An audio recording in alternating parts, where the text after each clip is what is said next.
Fala pessoal, vamos dando continuidade aqui ao nosso estudo da administração. Agora a gente vai falar sobre motivação. Você lembra que motivação é um dos 3 aspectos relacionados ao conceito de direção.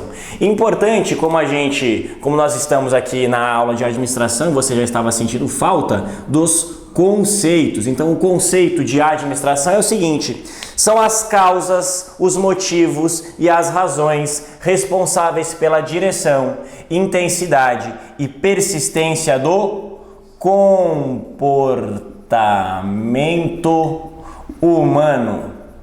Graças à motivação, você levanta de manhã cedo, abre o seu YouTube e você começa a ver a minha aula. Porque você está motivado para algo, você está motivado para passar no concurso. Existe uma causa, existe uma razão, existe um motivo que faz você estudar. E são justamente esses conjuntos de causas, esses conjuntos de motivos, esses conjuntos de razões que levam você a estudar para o concurso público, certo? Importante, essas causas, essas razões e esses motivos é o que a gente chama de gênese da motivação. Eles podem ser intrínsecos ou podem ser extrínsecos. E aí eu peço para vocês bastante cuidado em relação a essas causas, razões e motivos intrínsecos ou extrínsecos.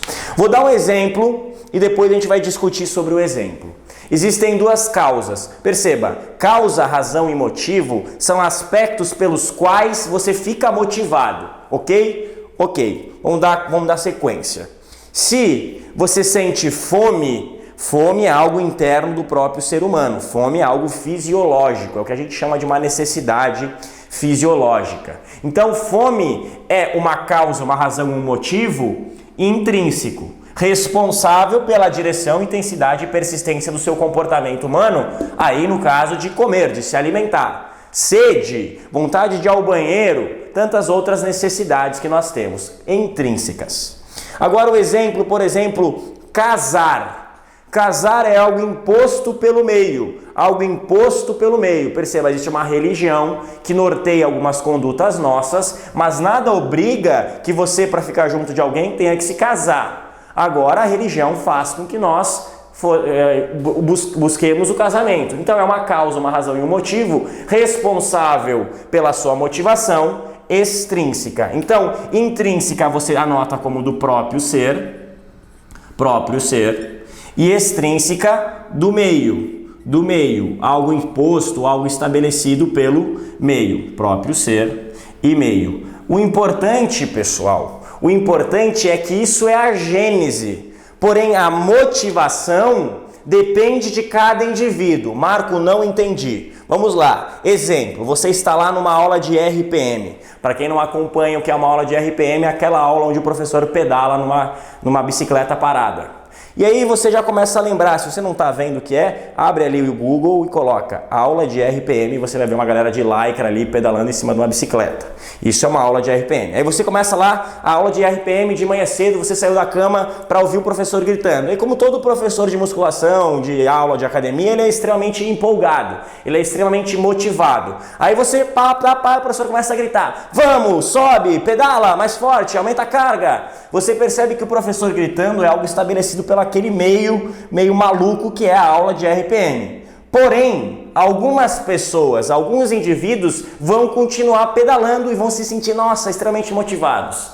Enquanto outros indivíduos não estão nem aí para o professor. Aquilo não vai gerar nenhuma mudança de comportamento neles. Eles vão continuar pedalando na mesma intensidade, persistência e direção. O que significa dizer que a gênese do motivo, a causa, a razão, ela é externa. Porém, a motivação, ou seja, a resposta a este estímulo é completamente individual.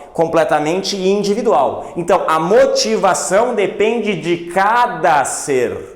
Porém, a gênese pode ser estabelecida pelo meio ou pode ser algo estabelecido pela própria pessoa, pelo indivíduo. No mesmo exemplo aqui, o cara levantar cedo e ir para a academia pode ser uma motivação intrínseca. Ele, do fundo do peito dele, quer mudar a sua vida, ficar mais saudável, tratar da sua saúde.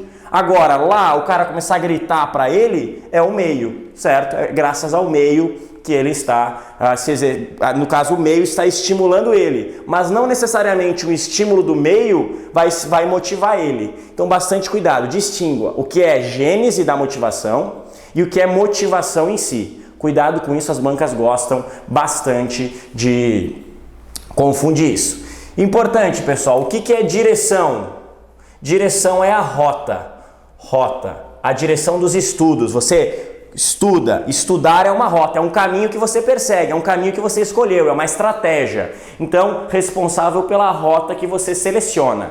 Intensidade é o quanto você faz daquilo, o quanto você estuda, o quanto você se dedica, o quanto você segue naquele caminho, certo? E persistência é a sua capacidade de manutenção